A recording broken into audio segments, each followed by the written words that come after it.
ஒரு மகிழ்ச்சியான செய்தி. இதயம் நல்லெண்ணெயின் விலை லிட்டருக்கு ரூபாய் 105 குறைஞ்சிருக்கு.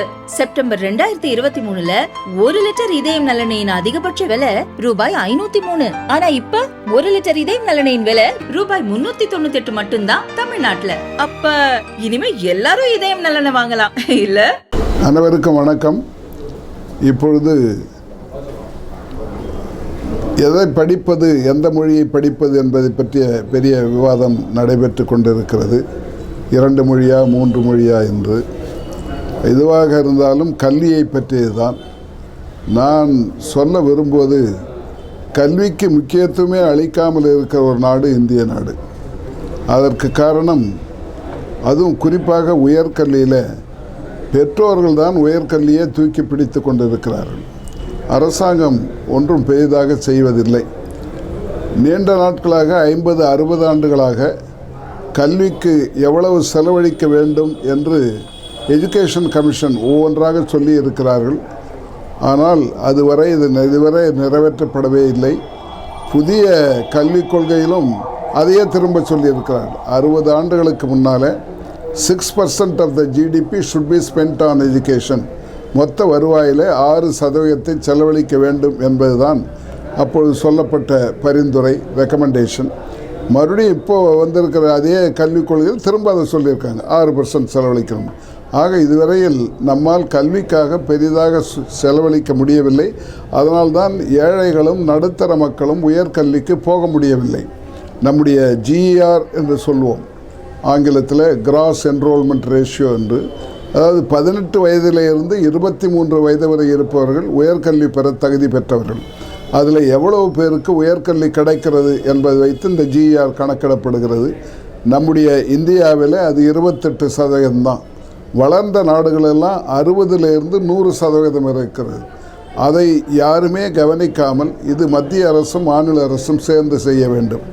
கல்வி ஒரு காலத்தில் மாநில பட்டியலில் இருந்தது. 1976 எமர்ஜென்சியின் போது அரசியல் சட்டம் திருத்தப்பட்டு இந்த கல்வியை மாநில பட்டியலிருந்து பொது பட்டியலுக்கு மாற்றிவிட்டார். ஆக 2 பேரும் சேர்ந்து செய்ய வேண்டும்.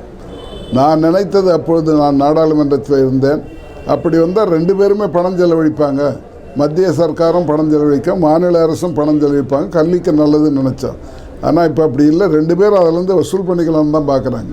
அப்படிப்பட்ட சூழ்நிலை, இது மாற வேண்டும். கல்விக்கு முக்கியத்துவம் அளித்து கடைசியாக பெற்றோரும் குழந்தைகளும் என்ன விரும்புகிறார்களோ அதை படிப்பதற்கு நடவடிக்கை எடுக்க வேண்டும். அதுதான் முக்கியமானது. அதில் இன்னொன்று என்னுடைய யோசனை, எத்தனையோ பிரச்சனைகள் இருக்கின்றன, அவையெல்லாம் ஆளுங்கட்சி எதிர்க்கட்சி என்று பேசிக்கொள்ளலாம். கல்வியை மட்டும் இந்த சச்சரவுகளுக்கு மேலே கொண்டு போய்விட வேண்டும் என்று நான் விரும்புகிறேன். இந்த எந்த விதமான பிரச்சனையும் இல்லாமல் தனியாக உட்கார்ந்து ஆளுங்கட்சி எதிர்க்கட்சி என்று வித்தியாசம் இல்லாமல் கல்வியை பற்றி பேசி ஒரு முடிவெடுப்பது தான் நாட்டுக்கு நல்லது. காரணம், எதிர்காலமே இந்த நாட்டினுடைய பொருளாதார வளர்ச்சி கல்வியை பொறுத்தே இருக்கிறது. இன்றைக்கு அந்த கல்வியில் நாம் பின்தங்கி இருக்கிறோம். அதை உயர்த்த வேண்டுமானால் 2 பேரும் சேர்ந்து செய்தால்தான் முடியும். மாநில அரசுகளும் மத்திய அரசும் இதில் உட்கார்ந்து பேசி இதற்கு வேண்டிய செலவை செய்வது, என்ன படிப்பது என்பதெல்லாம் ஒரு விவாதமாக, பொது மேடையாக விவாதமாக மாற்றாமல் உட்கார்ந்து பேசி இதில் முடிவெடுக்க வேண்டும் என்பது என்னுடைய ஆசை. அது மட்டுமல்ல, என்னுடைய விருப்பம், அடிக்கடி மத்திய அமைச்சரும் மாநில அமைச்சர்களும் சந்திக்க வேண்டும். முடியவில்லை என்றால் செயலாளர்களாக சந்தித்து என்னென்ன பிரச்சனை இருக்கிறது என்று பேச வேண்டும். நம்முடைய நாட்டில் UGC என்று இருக்கிறது, யூனிவர்சிட்டி கிராண்ட்ஸ் கமிஷன். அவர்கள் யூனிவர்சிட்டியை பார்க்கவே மாட்டார்கள். AICT என்று இருக்கிறது கல்லூரிகளுக்கு, அவர்கள் கல்லூரிகளை சந்திப்பதே இல்லை. இப்படிப்பட்ட நிலை எந்த நாட்டிலும் வளர்ந்த நாட்டிலே கிடையாது. இப்போது இது பிரிட்டன்லாம், இங்கிலாந்தில் எல்லாமே அரசு செலவழிக்கிற பல்கலைக்கழகங்கள் தான். அங்கே நான் விசாரித்த பொழுது 5 ஆண்டுகளுக்கு ஒரு முறை தான் ஒரு குழு வந்து என்ன நடந்தது என்று கேட்டுக்கொண்டு போவார்கள். தலையீடே இருக்காது. ஆனால் இங்கே நாள்தோறும் தலையீடு, வாரந்தோறும் தலையீடு என்கிற சூழ்நிலை இருக்கிறது. ஆக நாம் அதை பற்றியெல்லாம் கவலைப்படாமல் இருப்பது நல்லதல்ல. ஏன்னா நம்முடைய கல்வியின் தரத்தை பாதிக்கிறது. மாணவர்கள் எப்படி படிக்கிறார், எவ்வளவு பேர் படிக்கிறார் என்பது முக்கியமானது. குவான்டிட்டியும் இருக்கணும், குவாலிட்டியும் இருக்கணும். 2ம் இருந்தால் தான் நாம் மேலே வர முடியும்.